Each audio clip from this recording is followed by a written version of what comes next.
And we're live. This is Virtually Connecting, and I'm Rebecca Hogue with Virtually Connecting, and I have on site at the National Writing Project annual meeting, Mia Zamora.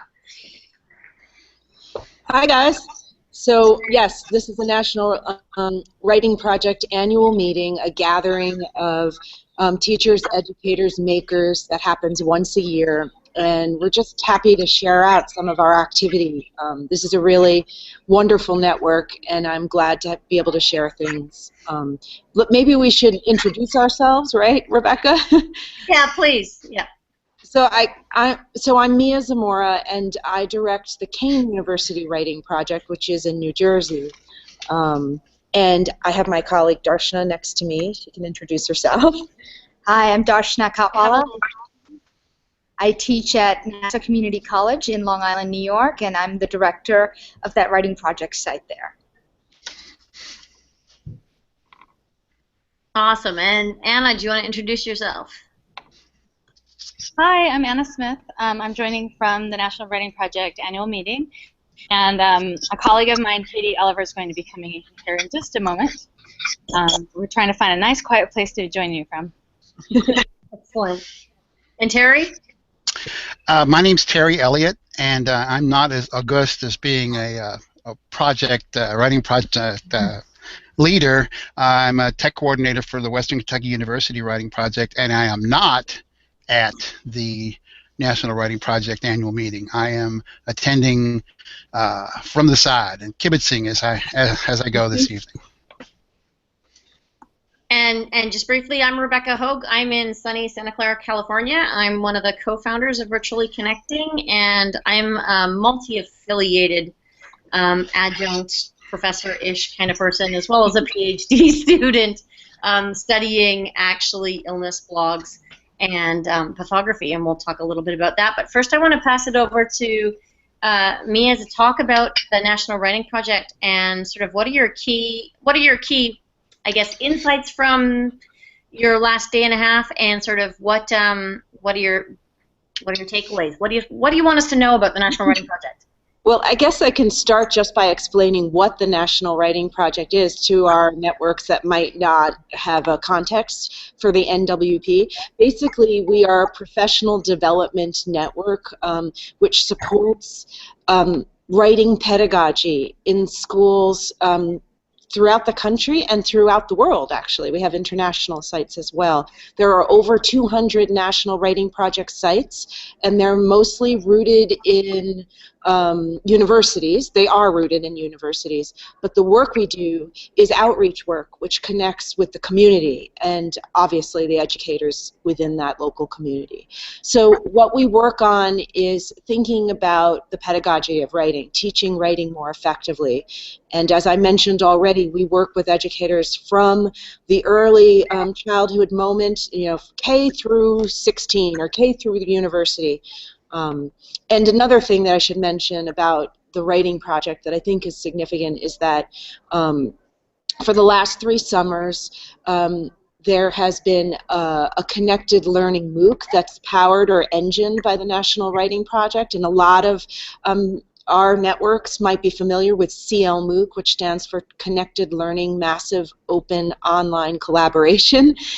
So that is sort of a branch of the network National Writing Project. So I just wanted to make that connection early on. But maybe Anna can say a little bit more about what we've been talking about today, and then maybe Darshana and I can, bounce in from there, like weigh in from there. But Anna, you want to talk about the kinds of things that you've been picking up on in our conference today, Thar?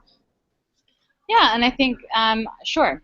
I think that one thing that we could add is that, so the focus is on writing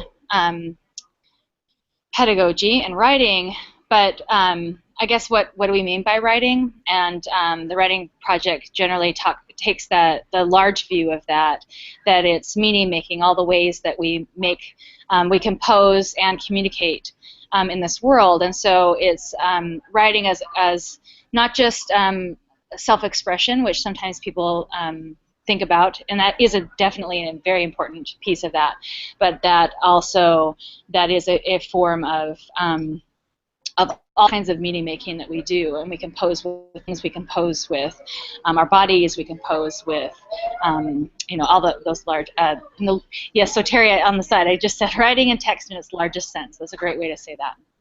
And then another piece of that is that by doing that, we're always looking at how the young people we work with, so both teachers and the young people that we work with, that we're moving from being interested in putting production first, being producers, not just consumers, being part of conversations, not just on the listener's end, where students and then oftentimes teachers are positioned in very different contexts around the world, are being positioned in the receivers of policies that then they have to enact.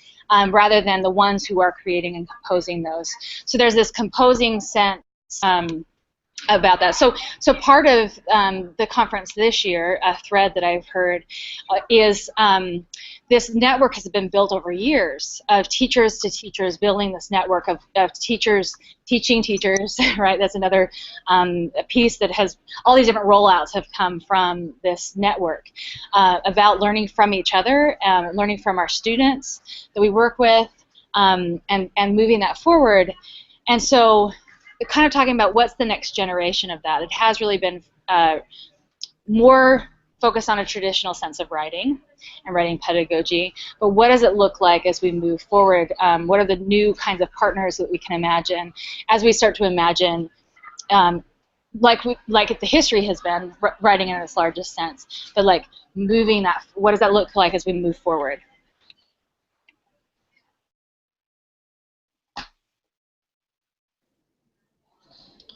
That was great. Thanks so much for a bit more comprehensive sense of the kinds of things that we do as a group. There was a little bit of commentary in our chat here about production-centered learning and the interest in making. I think, Rebecca, you were inquiring about that a little bit, and there's no doubt that that's a pretty significant theme that has been, it seems to be popping up in every corner. I mean, pretty much every panel, the plenary. Just as a share out, the plenary was a feature from Youth Radio, which, is that right? Yeah, Youth Radio. Youth Radio. It's based out of California. Yeah, I think the root is KQED, but then also it's broadcast nationally through NPR, and basically it's a chance for young people to share their stories in a national context, and not just sort of consuming media, but producing media in powerful and transformative ways. So many people probably are familiar with Youth Radio, but we had, in the plenary, we had two important colleagues from that organization sharing stories and sharing how the network has really empowered youth to be able to express themselves. So again, this kind of broader sense of what writing is beyond just your traditional pen to paper notion of writing. Writing is making, writing is composition in the broadest sense, and certainly embracing digital media and digital literacy is a part of the National Writing Project's mission and part of the conversation we're having overall here. I'm wondering if there's any discussion about blogging in the context. I don't know if there's been any. Yeah, I think not specifically blogging, but all forms of digital writing. I think the bigger notion of digital writing in all of its forms is being bounced around everywhere. And a lot of the sessions emphasize making, so people are getting right in there and producing things within the session and using social media to share those things. This morning we had a panel, Anna and I, as well as our colleagues Janelle Bentz and Kim Duyard, from different writing projects from different parts of the country. We came together to talk about remix as professional development, and we shared out a lot of the stories that emerge from the CL MOOC community. But in short, we're thinking about, a kind of creative and playful interaction that is a writing interaction that's occurring online in our networks, which has a lot to do with remix, a kind of reconfiguration of composition in playful and thoughtful ways to produce new forms of meaning. We talked a lot about how that behavior is at the center of thinking about what professional learning can be moving forward. So that's just one example of a conversation in one panel. But Darshana, you wanted to say something. I was just going to say there have been 3 strands, okay? 3 different roundtable discussions / workshops, depending on the session that you pick. 15 different options in a time of 2.5 hours. So depending on where you are present physically, you're able to really absorb the details of that conversation or that pedagogy in that session, but then folks are tweeting out a variety of links and just share outs from different sessions. So I think this is not necessarily my forte, the makerspace, but this is my first Google Hangout, and I'm so excited to be able to do this. NWP, essentially brought me and I together because we were newbies, right? And kind of sought each other out. I'm originally from New Jersey, but now live in New York. So it's also this personal connection that I have really enjoyed in terms of meeting new people that are from all different, walks of life, all different parts of the United States. So that's a key component. But a couple of conversations that I was involved in this morning that have been fascinating had to do with actually what can we do with youth and family programs in our local communities.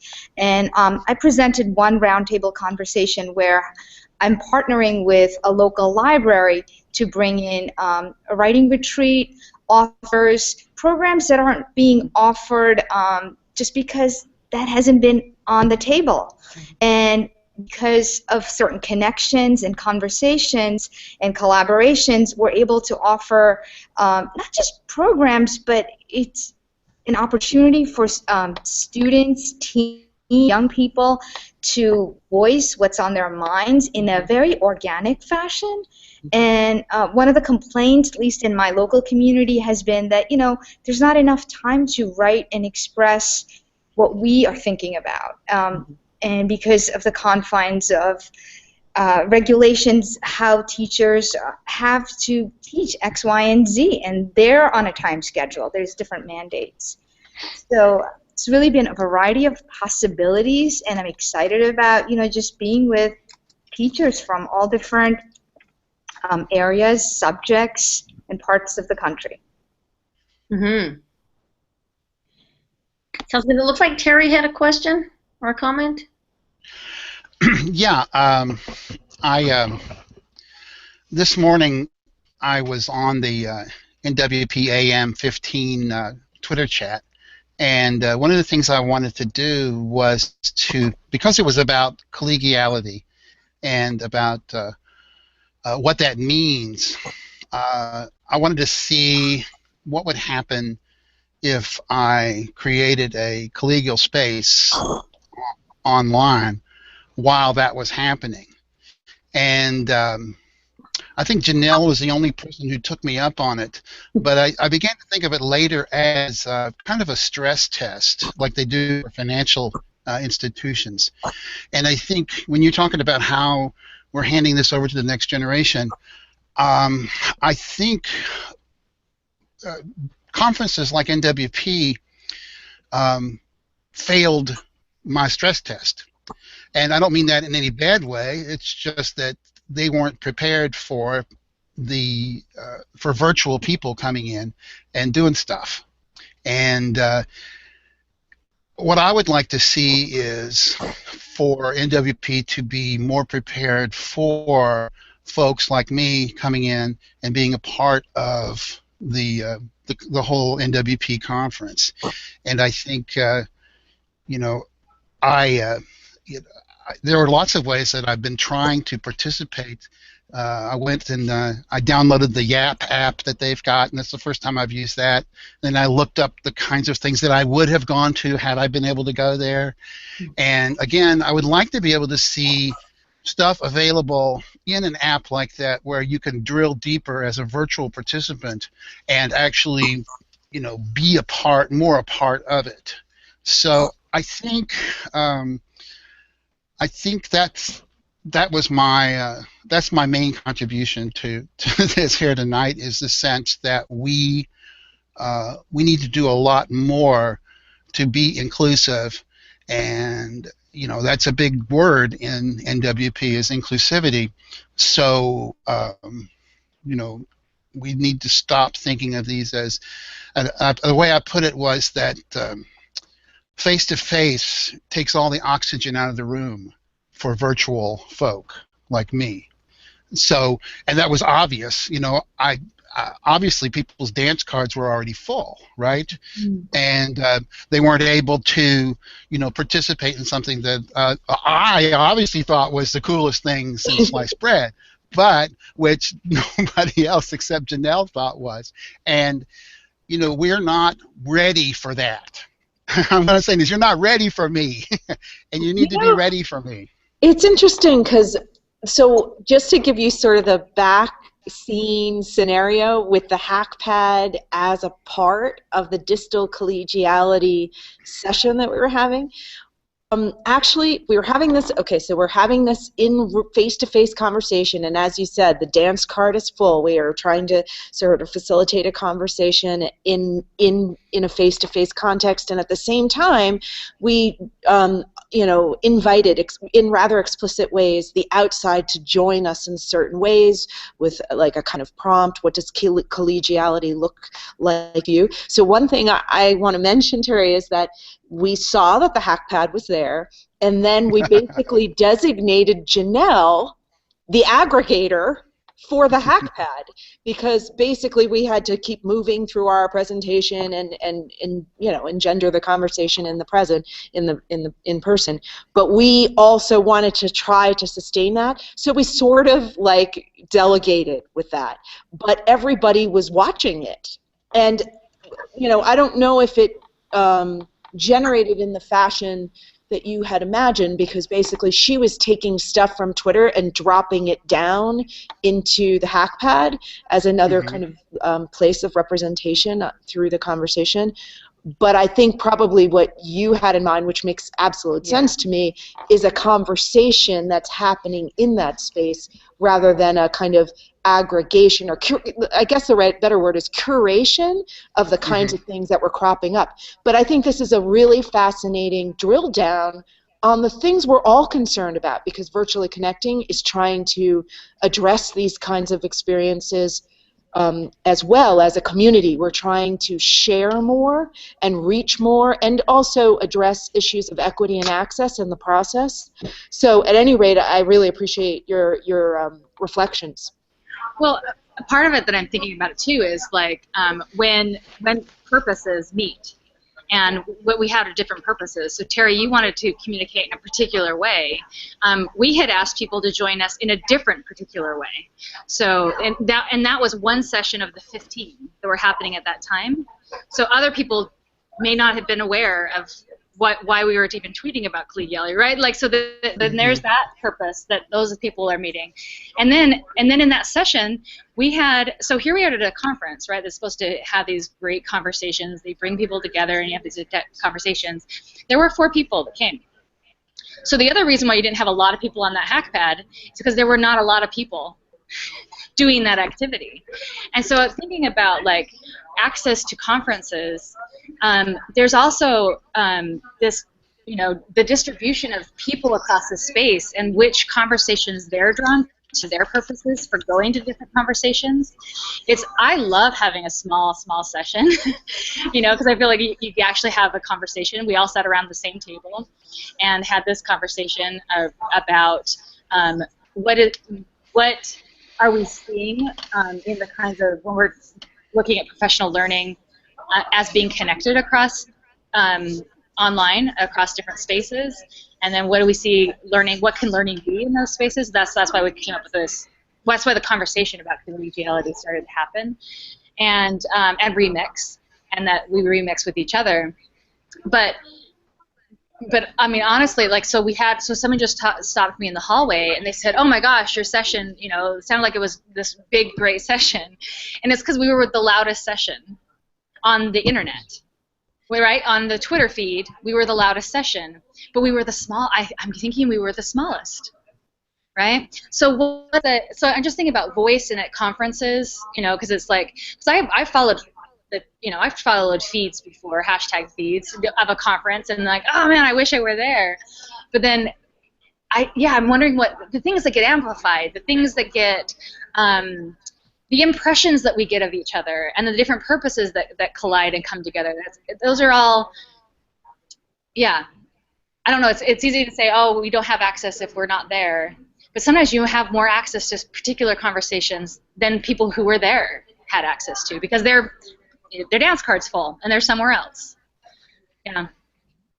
Yeah, and I had not the slightest concern about whether people came or not. My whole idea was that what I wanted was to kind of reveal some blind spots. And I think, it's in this conversation right here, what we're seeing is there are huge blind spots in every conference, and places where conferences could build tremendous amount of capacity outside of its normal box, right? And, there might have been 4 people in there, but, I was here and I was trying to generate stuff elsewhere, and along with you, so, there's ways to connect that we definitely should be considering. I don't quite know. I don't think anybody quite knows how to do this kind of indirect work, but I think that we're already seeing some of the things that are revealed when somebody pokes their head in a little bit and say, "Hey, what's going on over here?" And so I was tickled to death to be able to do it. It was so much fun, and so thank you all. Wouldn't it be nice if there was a way that anytime there was like under a certain number of people in the room, we could just have a Google Hangout where people that were online could join those sessions? Because like the reality is this conversation works so well because we have a small group of people having this conversation. Doesn't work if there's 50 people in the room. Then you're into the broadcast mode again. But when you're at a conference, and how big is the conference? If there's a few sessions that have such few people, wouldn't that be great if those were the ones that were targeted to have a hangout associated with it, so that virtual people could then jump in and join those conversations? Well, I was looking at tomorrow's schedule, and I was thinking to myself, well, shoot, I can't even pick this.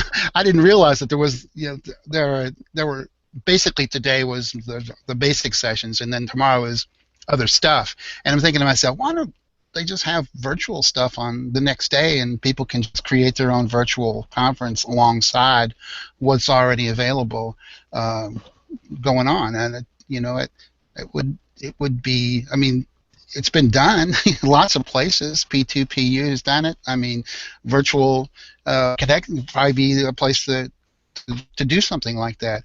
So, you'd be more like, okay, the session didn't meet, and okay, we're just going to talk about this. Some of the best stuff at conferences I've ever seen have been the things where a session failed, or nobody showed up, and then or it was canceled, and then a bunch of people come and they just start talking about everything. So, the birds of a feather flock together sort of situation, and I'd like to see a lot more of that. And I think you can involve virtual people that way a lot more. I sense that this is a really key moment, this conversation, and that in a way there's a seed here that we should try to continue to nurture. I'm very grateful for this conversation, I have to say.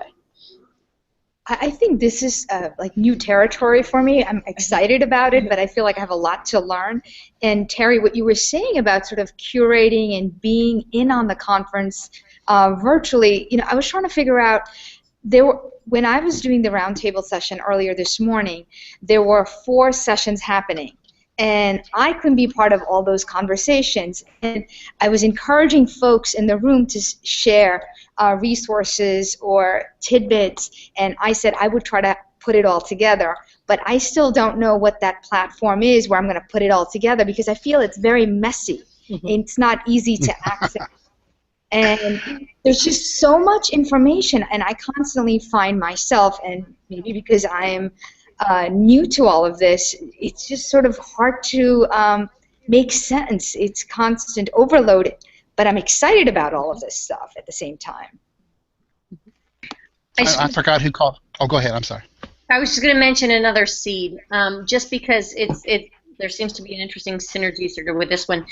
We were contacted this morning, actually, from George Vistanowicz at Royal Roads University about them wanting to somehow involve one of their programs, the Master of Arts in Learning and Technology, in V-Connecting in some way.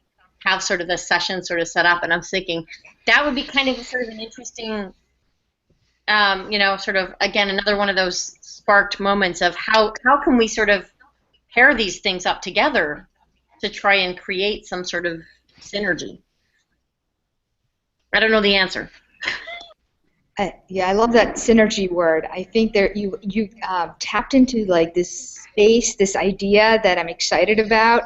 I'm interested in exploring and learning with you guys. It's interesting, Terry.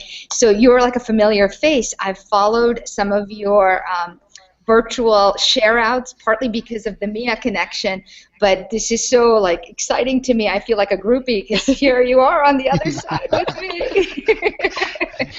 That's pretty. That is funnier than you know.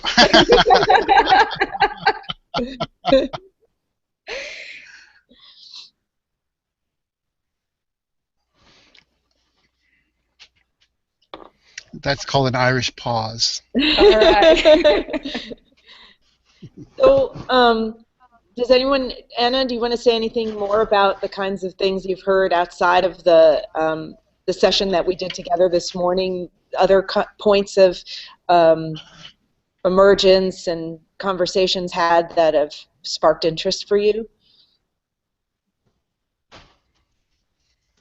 There's been another thread of conversation that I've, speaking of overhearing, like from other sessions, that I couldn't make it to myself, but that I've seen a presence of, and I know we actually had some conversations over lunch about this. So there was a session that was particularly focused on Black Lives Matter in the classroom, and there was another session. It's on a book that was just came out, Pose, Wobble, and Flow, from a couple of teachers, Cindy O'Donnell and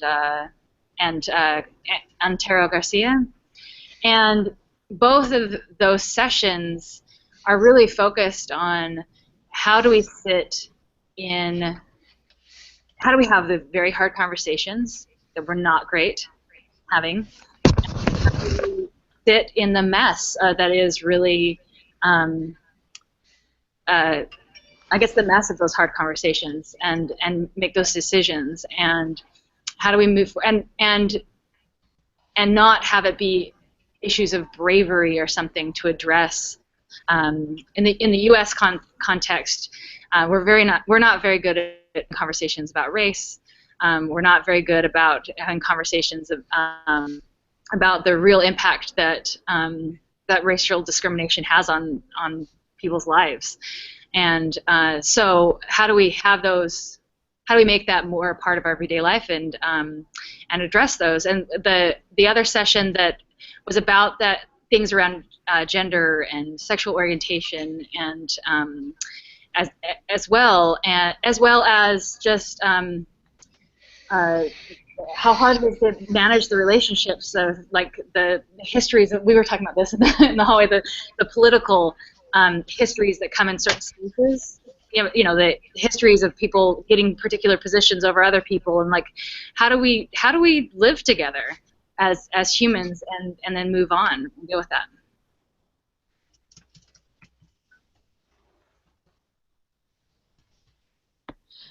Terry asks about the zeitgeist of the NWP. I'm thinking about it. I'm mulling it over. I think that, you know, in another session we were in, Elise,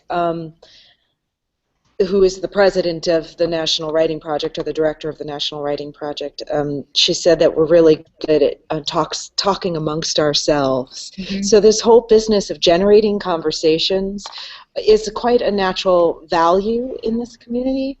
And I think that the challenge at the moment is figuring out how to leverage those conversations to reach for transformation and change in a digital age, and there's a whole lot of work being done with that ambition in mind. But as this conversation so aptly points out, there's a whole lot of other sort of gaps and spots in which we can drill down and figure out where the opportunities lie so we can do even more. And I guess part of the backdrop of that whole idea of participation and having natural conversations, the question of equity and access, and ultimately issues of social justice and education. That is so much the texture and feel of the concerns that are shared by this community.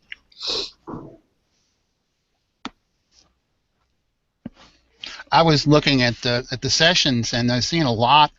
I mentioned in the chat, and I'm seeing a lot that seems to be a bubbling up of a grassroots need to flex some power that NWP has, and I think that in part is a reflection of the uncertainty of our age, and especially funding uncertainty for groups like NWP who are struggling to just keep infrastructure, national infrastructure afloat. And the beauty of NWP, though, is its distributed power. And I would really love to see more folk power rise up from each. But I think you have to. It's like the civil rights movement and the voting schools in the South in the 40s and 50s. People have to be taught how to exercise power. And there are a lot of people out there who know how to do it from all different walks. And I would love to see, and this would be very overtly political, but I would love to see NWP kind of start to move towards teaching its people how to exercise power at the local and the legislative level, and at the regional level, and with political powers on the national stage. I mean, I think we can do that. I think we're set up beautifully to do that. And I'm sensing in some of the sessions today, it looks like, yes, people are kind of antsy about this, and they seem to want to get going. So we need community leaders, the next Obama, to rise up through NWP to help us do that. I don't know how to do it. I mean, I'm not a community leader like that, or a political manager like that. But I would really love to learn from somebody like that. Your finger's totally on the pulse. You're absolutely right, from my perspective at least. That's the feeling, the zeitgeist sense that I've gotten from circulating today in this community. I wanted to just throw in there was a lot of language about scaling up. And I think that's connected to what you're saying. There's a kind of grassroots sense that writing and empowerment are connected to equity and access in education.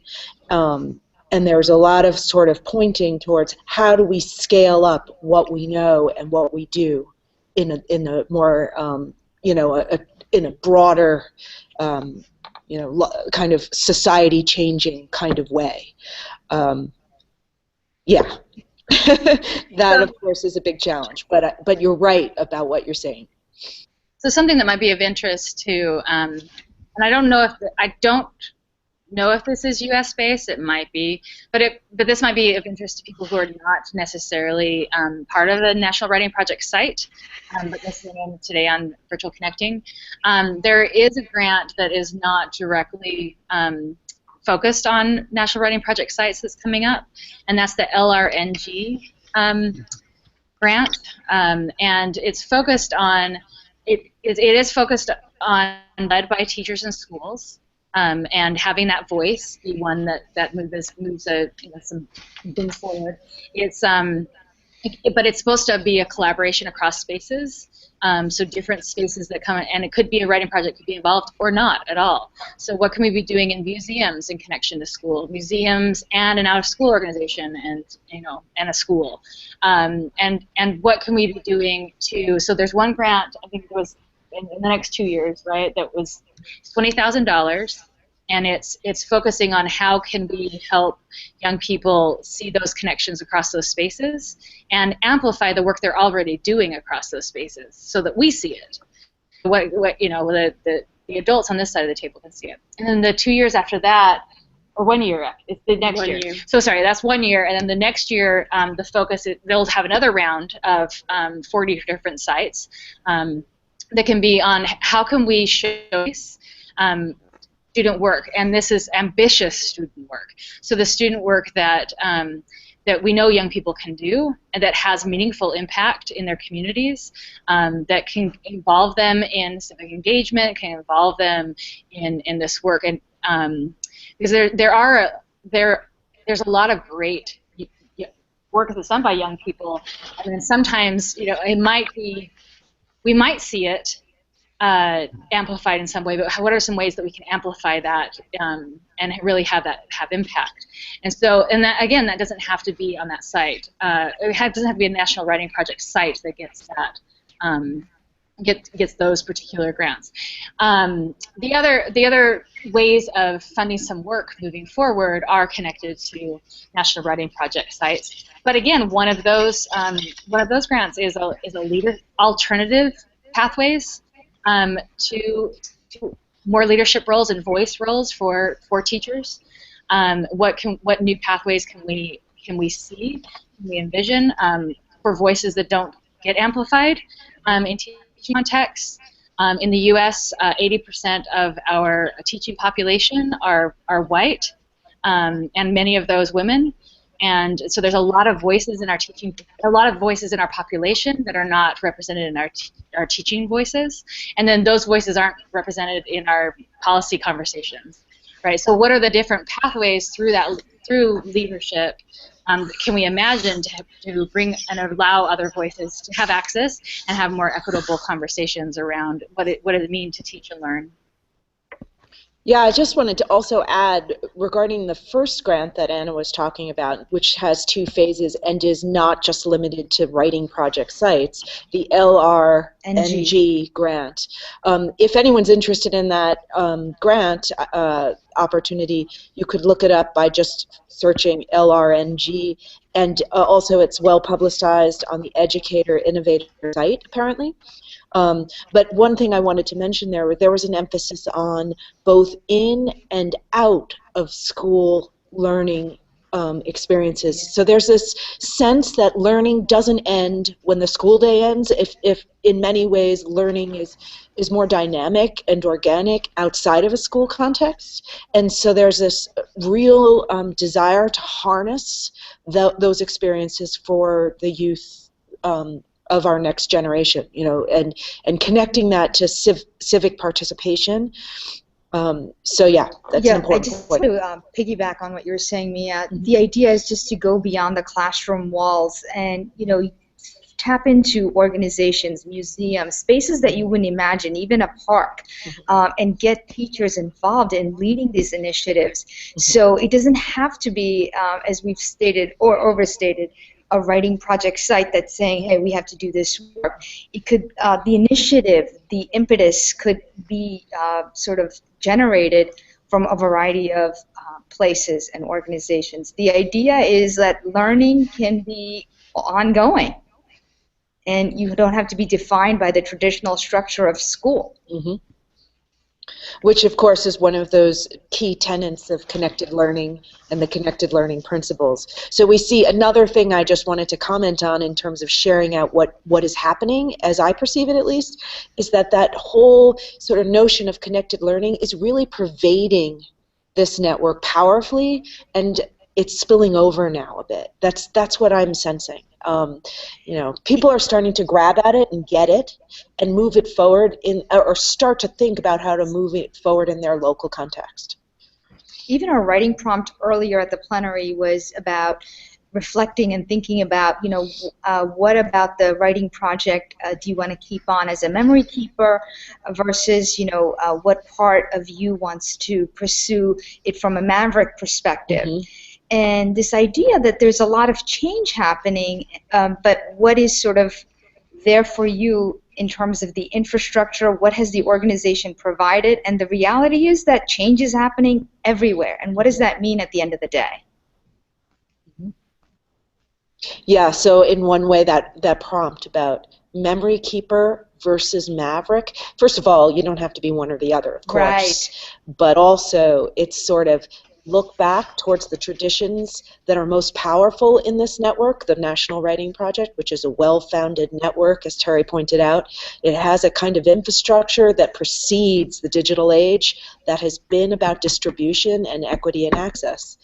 How do we scale that up and look towards futures that are, maverick in envisioning a better future? I think you could, I mean, not to beat a dead horse here, but, this is the kind of thing that I was talking about earlier when I said that that inclusivity needs to be central here. When you're talking about the LRNG grants and the kinds of informal learning that we are really advocating here, that we need to do that in our own organizations as well, where the boundaries are way more permeable than they already are, because I feel like, for me, trying to be a part of the NWP conference in Minneapolis right now, there's a lot that the boundaries are very much non-permeable. Like when I look at tomorrow's and Saturday's events, it's like closed for, and I understand why, there's only so much, but why are they closed? And if we can model that kind of openness, open those areas up some, then maybe we can also begin to learn how to do it with other organizations in our communities. And sometimes our resources come from the strangest places that you never expect them to come from, that you never even contemplated. Just totally unforeseen, unknown unknowns all over the place. But unless you open up the boundaries some, and I'm not sure how far you want to do that, but you have to open them up some so that people can kind of poke their heads in and say, what's going on over here? Mm-hmm. I think that our conversation has identified an area of growth that is very clear to me now. Our panel this morning on digital collegiality was meant to sort of process this issue we're talking about on some level. But in many ways, it's cast a spotlight on an area of growth that I think we could work collaboratively. We could collaborate towards, more powerful ways to connect and to participate and to make change. I love the idea of the workshop being an opportunity on some level. Tomorrow, I'm attending a whole day workshop from 9 in the morning till 5. I mean, that. Whoa, we'll see what happens. But it's supported by Mozilla, and it's about teaching on the web. And I know, Terry, you know this stuff. You could be running the workshop. But well, as a matter of fact, I noted here that was one of the ones I had a little frowny face saying, wish I could have gone to that one. Well, I think I need it more than you do. I don't know. I really need to be around people like that. I just kind of love to soak up around people like that. That's the best thing. You got mentors right there, people that you've got there. You can ask them right then and there. So I'm jealous. I'm officially envious here. Well, the thing I'm thinking is that maybe next year, in the next opportunity, why don't we design there to be some sort of portal of participation that's explicit and networked, right? Why? Yeah. Why not? Yeah. I think we need to talk to the people that are running that particular workshop, because I, for myself, have to leave really early, and that's something that I'm really interested in. I teach in the Department of Reading and Basic Ed, and there's all kinds of controversy going around remediation and developmental education. If it was up to certain folks, they'd just kind of cut us out. So, but how can we grow? And the idea of web literacy and how do we introduce our students to this new form that they're already participating in. Yeah. And so, I'll have to learn vicariously, but need to kind of figure out. I think you're right on, Terry, about being there. So just bring your camera in, and you can just periscope me. Well, I'll definitely try to tweet out a lot of stuff. Honestly, I mean, I'll try to contribute to the back channel, which, as we have acknowledged, is a limited form of sharing. But I'll do my best with the limitations for Cool. now, until we design new experiences, which is the next step. All right. Rebecca, I think as a last point of conversation, before we went live, you were sharing out your own interest in writing as someone who isn't necessarily implicitly connected to this network. You have your own interest in pursuing writing process and writing paradigms, and I thought it was so fascinating, and I think maybe we could end on that note of what you're working on as an example of the ways in which a community can support someone's work from who isn't necessarily explicitly connected to that community, but now is finding their way towards that community. Anyway, share out what you were talking about, because it's fantastic. Yeah, so my area, so what I'm looking at is, I'm a blogger, if you didn't know already. I've got several different blogs. But more predominantly, I blogged through my experience with breast cancer. And breast cancer treatment. And so I'm really part of that sort of blogosphere of bloggers that talk about illness and breast cancer.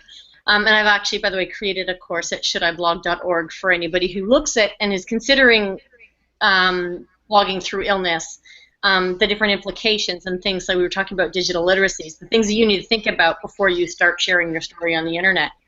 But now that I'm going back to my PhD, I'm looking at different forms of writing and narrative actually associated with sharing illness stories. And so one of the key ones is called pathography, which is all about the sharing of illness stories. But when I looked at it even further, I found out that it was really about crafting illness stories in particular ways. In some ways, and it was so from that perspective, it was more about the retelling of illness stories rather than the telling. And when I challenged one of the key people in the area and asked him about, I emailed Arthur Frank about it and asked him what he thought about blogs as pathography, and his general comment there was they're really telling living experiences, like that it was really much about.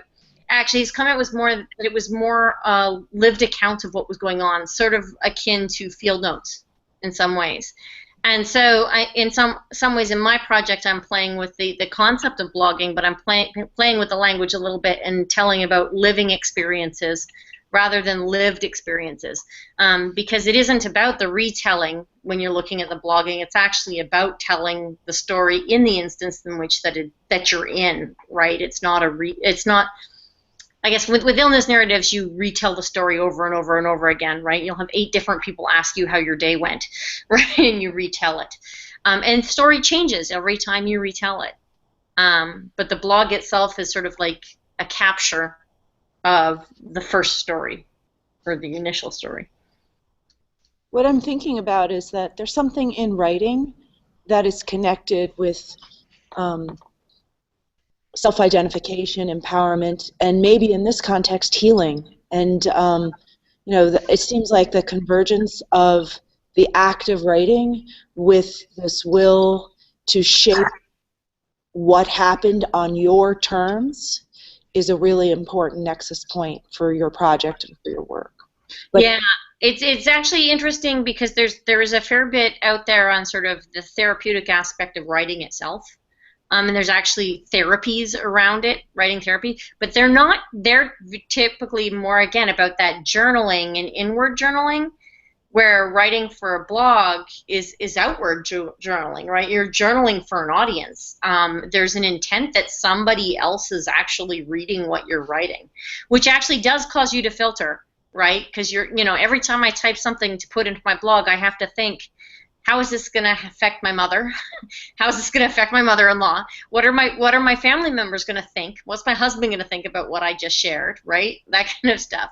And those are all really important points when you're writing into a public forum. And I guess that's actually an interesting sort of tangent associated with some of the stuff that you guys were talking about with writing for production, right? When you write for yourself versus when you write for something that's going to be produced, you have to think about not just how the person who's receiving it is going to think, but your family members, your connections. What are they going to also? How are they going to perceive it? So something Rebecca, yeah. I'm sorry. Go ahead, Anna. Go ahead. Okay. I was just thinking about something that your comments reminded me of, particularly this part about reproduction of stories, and it may not align to what the exact examples you were talking about, but it's something that I think that we need to be thinking about, because we celebrate writing and glorify writing quite a bit. I worked with, but there are some critical things that get reproduced in the stories that we tell that are not always the most healthy. I worked with Dana Adele. She's in New York. She's now directing the Spark Movement, which is a great organization that uses young people's voices to make changes. They're great. Not just an advocate space, but to grow the tools so youth can have a voice that makes change. Her particular dissertation, which is like similar to what you were working on, she was working with a young group of girls in a theater group. It's called the Vibe Theater in New York. And well, I don't know if her research was on that particular group, but that's her area that she worked in. And she was looking at, okay, so how do we amplify youth voice and let them create theater experiences to express that voice? But then what she found is part of that free expression, they started to borrow these stereotypical tropes into their stories. So they wanted to do these, tell these, the one story that young girls are supposed to be telling about their bodies, about their relationships. And so they were often, when given a platform to create a story, they weren't, and sometimes they would say, is that the way it is in your life? At the end of the day, and they say, oh, well, no, I don't know anybody like that, but that's how boys are. Or I don't know anybody like that, but that's what I want to be, right? And so there was a real disconnect between those master narratives that we keep telling ourselves about how we relate to each other, and then retelling them sometimes, and we don't think about it sometimes, but they get retold, and so that's something that I think is it's a nice critical lens to take on the stories that we tell and how we tell it, and when we thoughtfully borrow from those tropes, so we can do that too, but then sometimes we are borrowing from them and we're telling these false narratives sometimes. That's very, very powerful and very, very true in the breast cancer community, right? Where we have certain stories, but we also have certain things. And actually, within the blogosphere, you see things ripple and sort of statistics that are actually turn out to be false statistics. And it's interesting watching, 30% turn into a third, right? And I'm like, how those two numbers aren't the same, but they are. But they're scare tactics numbers that get thrown out, and one blogger says it, then another one, then another, and it becomes the narrative. And I think that's it's an interesting thing because it has a real impact on a lot of other people down the stream when we're telling these false narratives. One of my favorite bloggers is someone I met through CL MOOC over the last couple of summers. It's Michelle Lynn, and she lives in Minneapolis. She's helping to run the marathon, the writing marathon, tomorrow. I guess maybe it's already started. I don't know, but she writes. I put a link on the chat, a site called Chronic Hopes, and I think it's one of the most devastatingly honest blogs that I've ever read. And it details her problems and chronic pain and with dystocia. And I wouldn't trade her writing for anything. She writes maybe a couple of times a month, and it's really powerful. And really be good if you get a chance to meet her, Rebecca. It would be really a wonderful. I think she would love the connection because she's always looking to connect, and I think maybe that's a part of the problem with the kinds of blogs you're talking about is that connection is blogging connection can sometimes seem just like who cares, right? If nobody comments and nobody says anything, and it's just like what's going on here? Am I a radio station that forgot to turn on its signal? Well, within this community, the comments you get are just so supportive and so amazing, and That's great. it powers you to keep writing. Because I keep writing things, and even like today, I've had a couple of comments on a post that I put out, where people say that, like they love what I'm writing and they love me, keep doing it, right? The encouragements keep coming in, and every now and then you'll get something that's just really deeply insightful of, somebody saying to me that by reading my blog they better understood what happened to their sister and their experiences in their families. And so by having that, so there's lots, and that's actually part of what I want to do my research on is sort of the types of things that people are learning through reading some of these blogs, because there's a lot of literature out there about the benefit of writing illness blogs just on the reader and as a clinical therapy even. But there's nothing out there that talks about how these blogs actually affect other people who are reading them. And there's some negatives as well, right? So I don't want to totally sugarcoat it. There's a lot of misinformation that gets propagated, especially around healthcare in the blogosphere. And there's things like that number, right? That number happens to be the 30% number is the number of women who whose early stage breast cancer progresses to metastatic disease. It's actually not a proven statistic. The closest they've come to is 28%, but it's still a high number. Don't get me wrong there. It's just that 30% became 33% in someone else's thing, or became a third of women with early stage. And I'm like, 30% to a third of women is not the same thing. And how these false statistics get amplified through the blogosphere causes harm as well. And so I'm really interested to see sort of the benefits of what are we learning through this, and how is this affecting our health and our advocacy as people who have to advocate for their own health care, and what we learn from blogging. So there's a bit about what I'm doing. Thanks for asking. Yeah, it's so connected to the conversations we're having here in terms of what is the role that writing plays in the world, for us as communities, for us in our networks, for our children who are finding their way in the world, for addressing the things that really need to change. That's what we're here for, to talk about these things. I think we've hit the hour, right? Yeah, it went flying by. My battery is starting to run out. So we'll just pass it along to everybody for any closing comments before we sign off. Since my mic is still on, I'm just going to say thank you. Thank you so much for having this conversation, which, it's interesting, after such a busy day with so many fragmented thoughts kind of whipping right by you, this conversation has been wholesome for me in the sense of synthesis and reflection. So thank you for that. You're welcome. I was just going to say, this was like completely surreal on my end. And it's weird that it can be surreal because it's virtual in my head. But I'm really going to embrace this and try to test this out some more.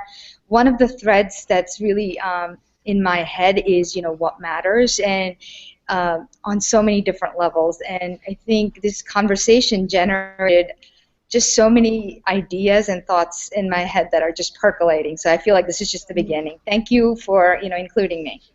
Yay, and nice meeting you. Ditto, Rebecca. Thank you. Yes, nice meeting you too.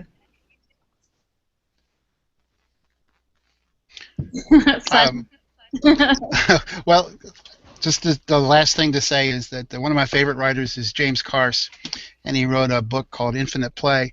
And I think that's one of the things that I like to have in my classroom is the notion of improvisation.